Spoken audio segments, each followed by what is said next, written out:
So it's saying I'm live.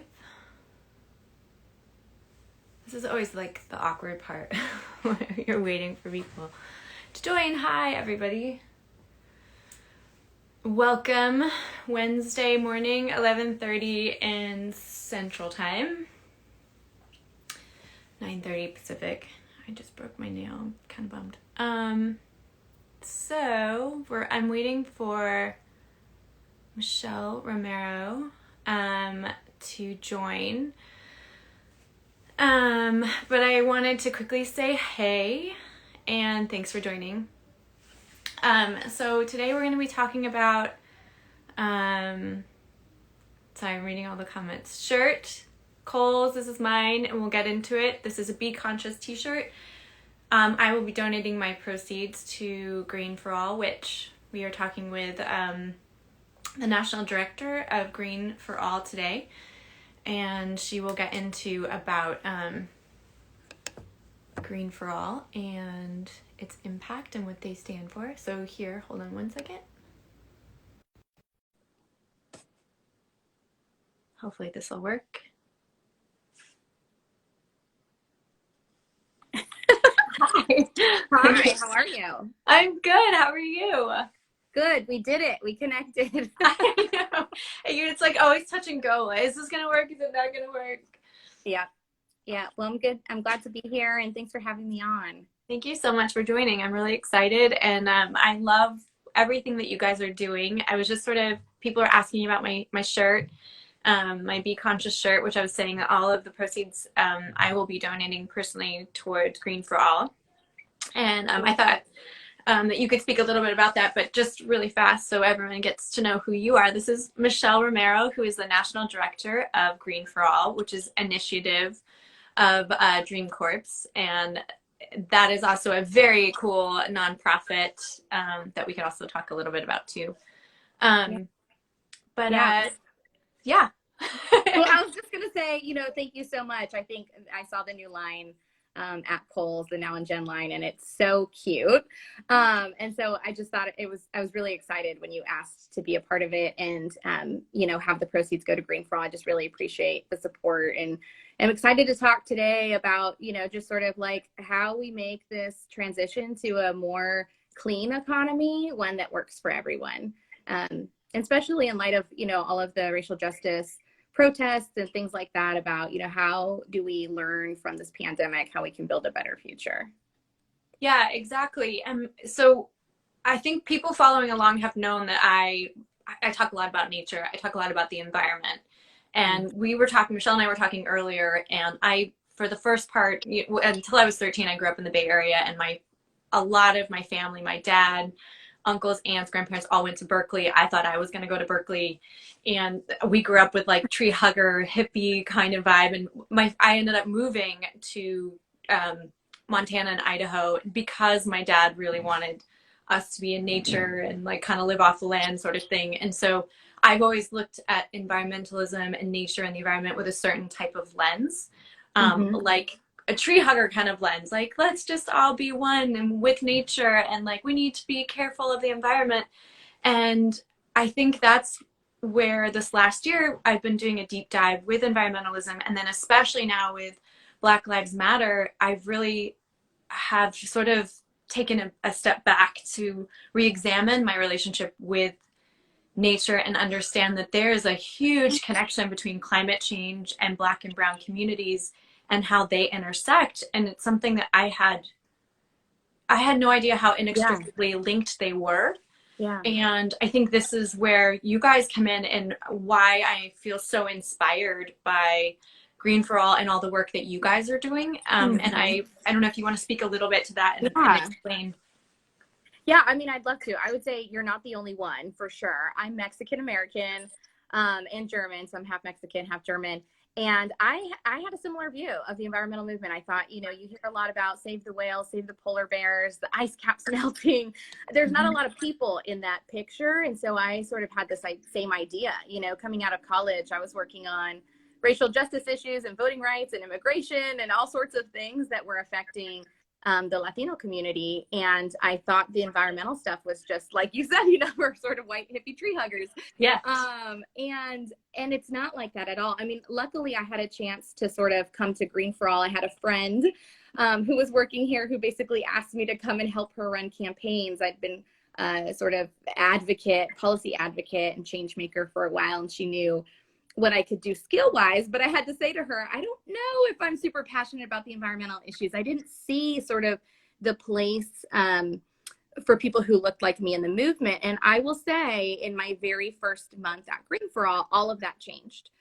So Green for All is a unique organization because, or program of Dream Corps, because we sit really at the intersection of the environment, economy, and race. So when Van Jones, a CNN commentator and civil rights activist, when Van had the vision for creating and founding Green for All over 12, 13 years ago, he was working like me on other issues, right? He was a criminal justice organizer. And for him, the green economy presented an opportunity for how we solve poverty and pollution together. And so, communities of color are living in some of the most polluted places, I will say.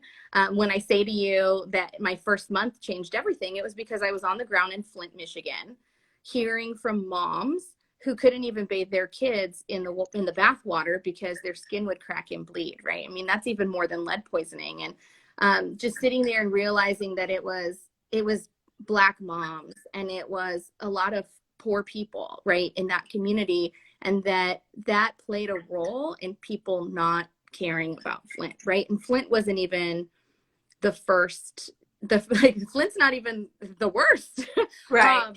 of the drinking water issues. It just happened, had this rare opportunity to have captured national attention. And so I started connecting the dots and realizing that a lot of that poison and pollution is happening not just in these third world countries, it's actually happening here in low income neighborhoods and communities of color. And we don't see it, right? If you're not living in those areas, you don't necessarily see it. Yeah. Well, and also, can you also explain to people why that is? Like, I'm just scratching the surface about, like, I mean, I know that there's a whole history, but like, why is it that these communities are more impacted? Why is it the more Black and brown communities? Because I don't think sometimes Yeah. people understand that. Yeah. I mean, I think it goes back to our long history of sort of discriminatory land use, housing policy, financial policy, right? I mean, for a long time, we had a situation where banks thought it was okay to just roll out a map, look at the Black areas, draw with a red pen. I mean, this is how they got the term redlining, right? Yeah. From draw with a red marker where they were not going to invest, where they were not going to give, business loans and home loans and things like that. And sort of segregated our neighborhoods and communities and things like that. So you ended up with places that had not just were racially segregated, but I would say in terms of like voting power and political power, right, to change the situation. Some had more and some had less. And so then when you talk about power plants going into neighborhoods and where they choose to put those neighborhoods, where you're going to have your these facilities that pollute, right? Well, you try to put it in a wealthy community and see what happens, right? Try to put it in a white neighborhood and watch the uproar. Try and put it in a low-income Black neighborhood and watch how people turn the other eye and say, well, it's got to go somewhere, right? And so there's just a fundamental devaluation of certain people's lives that's allowed that to continue. And so it's really important, I think, when we're talking about solutions, well, what do we do, right? We know there's a lot of problems, but what can we actually do? And I think when we talk about solutions at Green for All, we have to approach climate change and climate pollution, not just from a GHG perspective, right? But how do we fight pollution where it actually lives? How do we reduce localized emissions in the neighborhoods that need it most, and take the people who most need work and put them to work doing the jobs that most need done and build this more sustainable future? Yeah. And for those of you who are listening in who hear us talking about these two topics, the term that now is becoming like a hot hot topic is intersectional environmentalism, which is where this intersect of the environment, basically people and planet, and especially with these communities where they intersect and how they're linked. And this is what I love about you guys too, because thinking of it from a tree hugger hippie place, it's almost like attacking it, environmentalism and climate change from the outside in. Like, let's protect nature so that it will affect us in a positive way. And I love what you guys are doing because I love what you guys are doing because you're attacking it from the inside out. I've been listening a lot to this podcast called Green Dreamer. It's Kamea Chang, and I don't know if you've listened to her, but she's fantastic, incredibly well spoken, and a huge advocate and steward for this planet. And one of her first guests was Adrian Grenier, and he said something to me that really, I think, resonates so well with what you guys are doing, which is that he was super militant about the planet and protecting the planet and, you know, environmentalism, climate change. And he had this aha moment.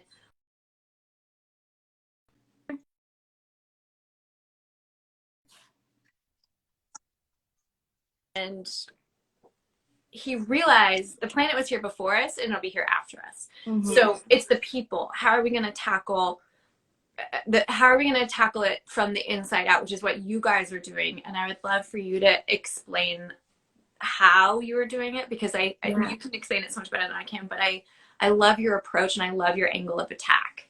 Yeah. I mean, we have to shift hearts and minds and help people see their place in the green economy. I think sometimes when we, I will talk about like how we sort of approach it, but when we talk about, you know, reducing greenhouse gases or electrifying vehicles, and we just talk about it from like the thing, right? It's, we talk about it in a desensitized way, like in a textbook way of technologies and things that we need to build a sustainable future.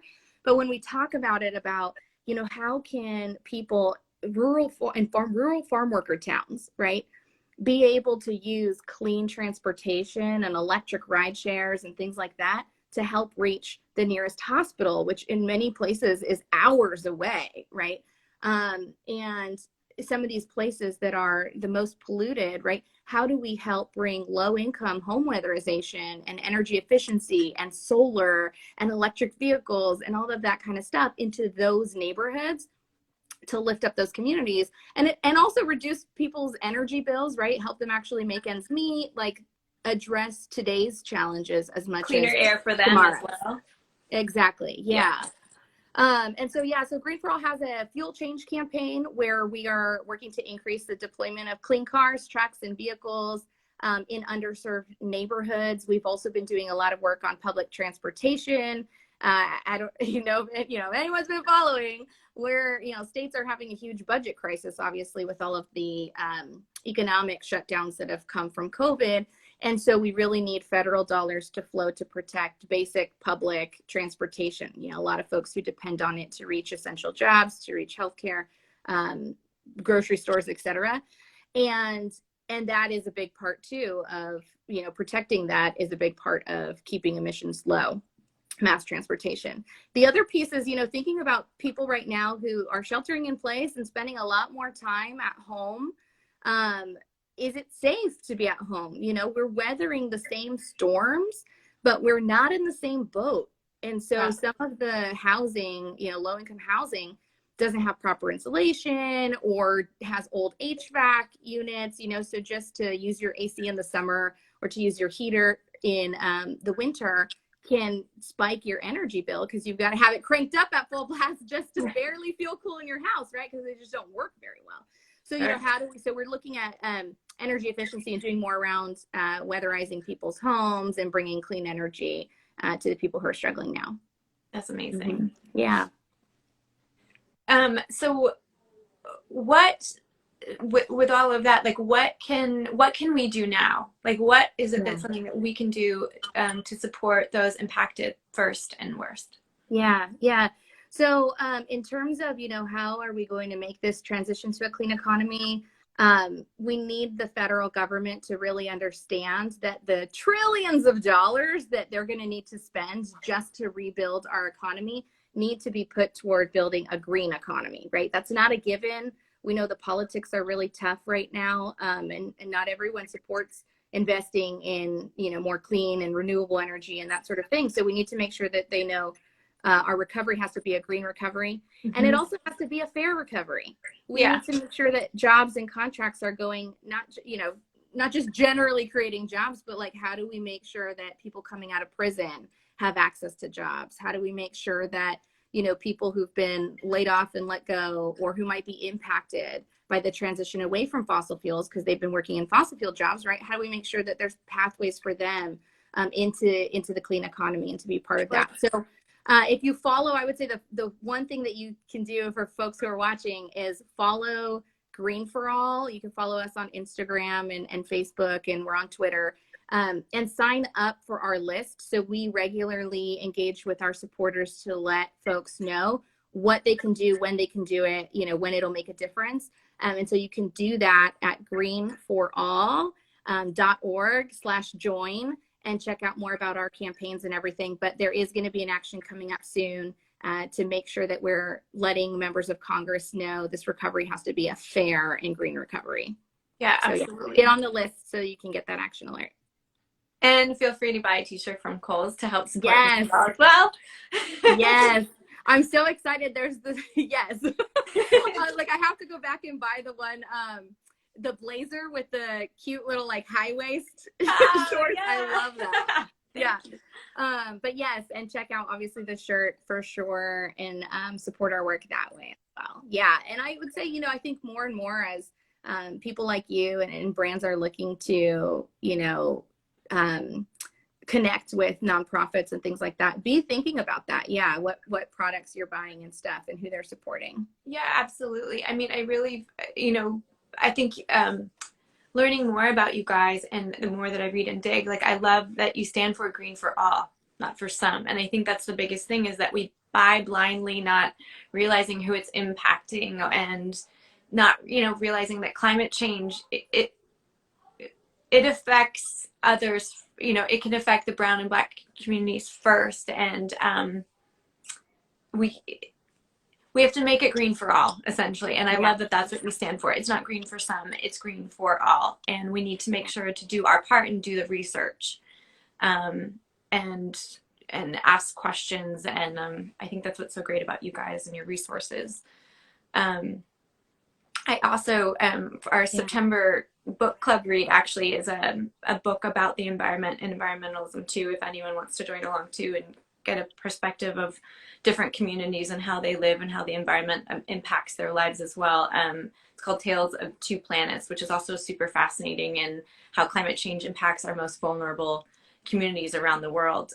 It's also been an eye-opening book, and I think the more research and the more that we read and the more questions and conversations that we have, the more that we can have a better grasp and understanding about how we need to really be loud and proud and advocate for others.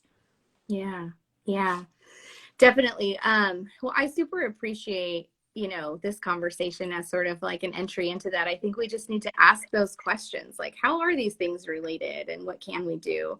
And there is something that everyone can do. I mean, I think that we can't all do everything, but we all have to do something, right, to sort of row in the same direction. Yeah, exactly. Yeah. Well, I so appreciate it. I appreciate you having this conversation. I appreciate all the hard work that you are doing and letting me have this conversation and also partner together. I'm so honored to partner with you and what you guys represent, and what you're teaching and doing, and you walk the walk. And I really appreciate all that you're doing. Well, same. I feel the same way, Jen, and really happy to be connected. And let's let this be the first of many. The first of many. Absolutely. Yeah. Thank you so much. All right. Take care, everyone. You too. Bye. Bye.